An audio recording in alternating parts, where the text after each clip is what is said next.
और mini budget के क्या असरात होंगे इसी बारे में बात करेंगे। नौमान अब्दुल माजिद साहब हमारे साथ मौजूद हैं, माहिर माशियात हैं। नौमान साहब बहुत शुक्रिया आपके वक्त का। सबसे पहले तो आपसे यही जानना चाहेंगे कि फवाद चौधरी की जानिब से जो ये दावा किया जा रहा है कि ये मिनी बजट नहीं है, एडजस्टमेंट है, आम आदमी इससे मुतासिर नहीं होगा, आप क्या समझते हैं, इसमें कितनी सच्चाई है? देखिए, आम आदमी के मुतासिर होने का जहाँ तक ताल्लुक है वो तुम्हें पता चलेगा जब इसकी डिटेल्स हमारे सामने आएंगी। अभी आपने खुद कहा कि इत्तेहादी जमातों के भी इल्म में नहीं है कि इसका मिनी बजट की डिटेल्स क्या हैं। जहाँ तक इसके मिनी बजट होने का ताल्लुक है या टैक्स बजट में जो ओरिजिनल बजट आया था उसके एडजस्टमेंट का ताल्लुक है, देखिए मिनी बजट को इकोनॉमिक्स से फाइनेंस की बुक की टर्मिनोलॉजी तो है नहीं। मिनी बजट को कहा ही उस वक्त जाता है कि आप गवर्नमेंट जब अपने बजटरी एक्सपेंडिचर में उसके टारगेट्स में एडजस्टमेंट करती है तो उसी को मिनी बजट कहा जाता है।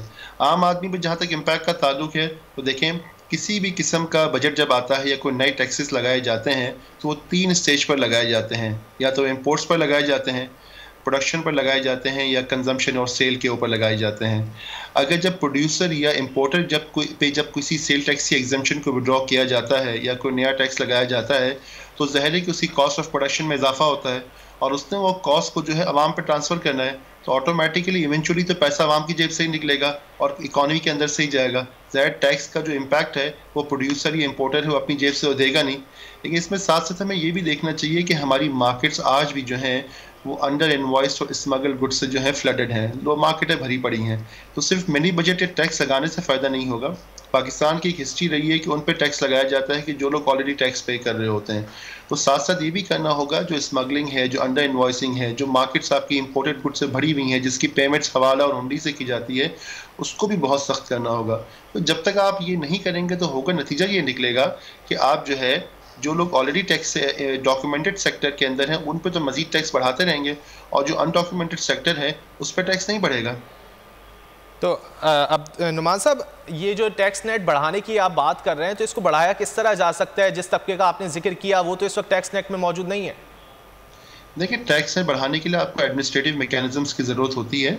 इसके लिए सिर्फ आप अपने कागजी कार्रवाई या टैक्स रेट बढ़ाने से काम नहीं चलता।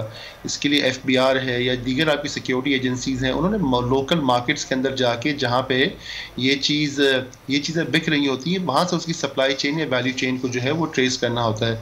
अभी आपने देखा होगा कल जो एक नेशनल सिक्योरिटी पॉलिसी आई है इसकी बुनियाद में भी कोर के तौर पर इकनॉमिक सिक्योरिटी को रखा गया। इकनॉमिक सिक्योरिटी की टर्मिनोलॉजी का वजह ये होती है कि वो माशी अवामिल, वो माशी मामला हमारी कौमी सलामती से, कौमी खुदमुख्तारी से इंतहाई गहरा ताल्लुक होता है। आप देखें ना, पाकिस्तान को बार बार IMF के पास क्यों जाना पड़ता है? उसकी वजह ये है कि हमारे पास डॉलर्स ख़त्म हो जाते हैं। डॉलर्स क्यों ख़त्म होते हैं? उसकी वो दो वजूहत हैं कि हमारे इम्पोर्ट्स बहुत ज़्यादा हैं और माजी में हमने देखा कि माजी में हमारे पास बेतहाशा मनी लॉन्ड्रिंग भी हुई है। तो चुनाचे बात यह है कि अगर हमने जो आज से 20-25 सालों में या कितने भी सालों में जो हमने मनी लॉन्ड्रिंग की है या बेतहाशा इंपोर्ट्स की हैं, उसका इम्पैक्ट तो ज़ाहिर है आपके ख़जाने पर आना ही ना, किसी ने तो पे करना ही है। आप रेमिटेंसेस से कितना कवर कर लेंगे? टूरिज्म आपके पास वैसे ही मिनिमल है, फॉरेन इन्वेस्टमेंट आपके पास वैसे ही मिनिमल है। चुनाचे ज़रूरी हो जाता है कि ये टैक्स नेट बढ़ाना हो, इंपोर्ट्स को कवर करना हो या हुंडी हवाले के मामला को कवर करना हो, उसको एक नेशनल सिक्योरिटी रिस्क के तौर पर लिया जाए और इसी चीज़ को कल कवर किया गया। अच्छी चीज़ ये है कि जो ये लॉन्ग टर्म इकोनॉमिक सिक्योरिटी की बात की जा रही है, कम से कम उसकी जानिब पहला कदम बढ़ा दिया गया है। अगर इसको सही मायने में इम्प्लीमेंट किया गया और ऐसा एक फ्रेमवर्क बनाया गया कि वाकई पाकिस्तान को माशी तौर पर खुद मुख्तार बनाया जा सके, माशी सलामती को इंश्योर किया जा सके, तो आपको बार बार IMF के पास जाने की ज़रूरत ही नहीं पड़ेगी। वरना जब तक आप जो है अपने फंडामेंटल्स को, अपने घर के मामलात को यानी अपने अंदरूनी मामलात को ठीक नहीं करेंगे, तब तक हर चंद अरसे बाद आप IMF के पास खड़े होंगे। आप देखें ना, 20वां या 22वां ये प्रोग्राम है जिसके अंदर हम खड़े हुए हैं। कभी हम IMF का प्रोग्राम पूरा करते हैं, कभी हम पूरा नहीं करते, लेकिन कब तक ये सिलसिला चलेगा? इस साल का भी जो आपका बजट डेफिसिट है, पहले 5 महीने का तकरीबन करंट अकाउंट डेफिसिट है वो $7 अरब के आसपास है। अगर आप साल जो है तकरीबन $14 या $16 अरब पे ख़त्म करेंगे तो नतीजा क्या निकलेगा? आपको दोबारा IMF के पास जाना पड़ेगा या आलमी इदारों के पास जाना पड़ेगा और वो आपको ओके करेंगे तभी आपको। और देखिए, IMF के पास जाने का मकसद सिर्फ IMF से पैसे लेना नहीं होता, बल्कि IMF जब तक ओके नहीं करता आपको इंटरनेशनल मार्केट से भी फंडिंग नहीं मिलती ना, आपको कौन फंडिंग देगा अगर IMF ओके नहीं करेगा, या IMF कम से कम ये नहीं करेगा कि हम जो है गवर्नमेंट की जो प्रोग्राम है, इनकी जो माशी सूरत हाल है, उसको हम मॉनिटर कर रहे हैं। तो ज़रूरत इस अमर की है कि हमारे जो इकोनॉमिक फंडामेंटल्स है ना, जो बुनियादी चीज़ें हैं हमारे माशरे की, जिसमें हमारा इंडस्ट्रियलाइजेशन प्रोसेस है, जिसके अंदर हमारी इम्पोर्ट सब्सटीट्यूशन है। आप ये देखेंगे पाकिस्तान में आपने कई मरतबा एक्सपोर्ट पॉलिसी की बात सुनी होगी कि एक्सपोर्ट पॉलिसी होती है कंट्री की, नहीं कभी भी आपने कोई इम्पोर्ट सब्सटीट्यूशन पॉलिसी के बारे में नहीं सुना होगा कि अगर आज हम $8 अरब का फूड इंपोर्ट कर रहे हैं, जो कि पिछले साल पाकिस्तान ने किया था, 2021 में पाकिस्तान ने $8 अरब का फूड इंपोर्ट किया था। अब एक तरफ हम कहें कि हम ज़रूरी तौर पर खुद मुख्तार मुल्क हैं और हम ज़रूरी मुल्क हैं फलाना, लेकिन इसका मतलब है कि अगर हम $8 अरब का फूड साल का इंपोर्ट कर रहे हैं तो हम ज़रूरी तौर पर ज़रूरी खुद मुख्तारी हमारे पास हासिल नहीं है। इस साल के पहले 5 महीनों में हमने तकरीबन $5 अरब का फूड इंपोर्ट किया है। तो नौमान साहब ये फरमाइएगा कि इस सब पर काबू पाने के लिए किस किस्म की पॉलिसीज़ की ज़रूरत है? अब देखें, अगर आप उसूली तौर पर बात करें ना, तो वो तो ये है कि कल जो ये नेशनल पॉलिसी और ये एक बड़ी खुशाइन डेवलपमेंट है कि जो नेशनल सिक्योरिटी पॉलिसी डेवलप की गई है, इसमें इकोनॉमिक सिक्योरिटी को उसकी बुनियाद के तौर पर रखा गया है।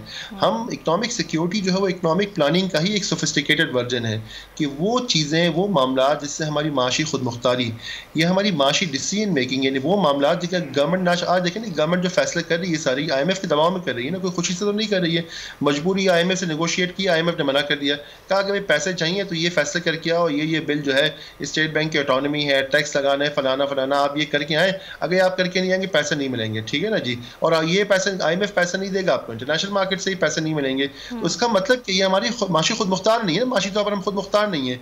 और माशी तौर पर खुद मुख्तार इसके लिए नहीं है कि हमारी अय्याशियाँ बहसियत कम खत्म नहीं होती, हम जो है बेतहाशा इम्पोर्ट पे इम्पोर्ट किए जा रहे हैं। आम आदमी को भी इम्पोर्टेड आइटम चाहिए होता है, तो जब तक हम अपने पैरों पर खड़े नहीं होंगे, देखिए 23 करोड़ आबादी का मुल्क जो है। नुमान साहब ये भी बताइएगा कि मिनी बजट आने के बाद क्या मजीद डिवैल्यू होगा रुपया?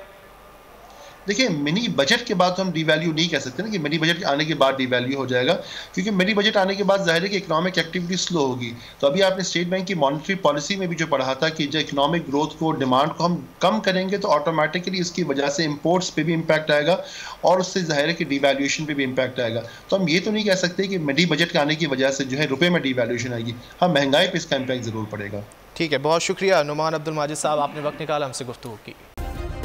सब्सक्राइब करें और बेल दबाएं ताकि कोई खबर रह न जाए।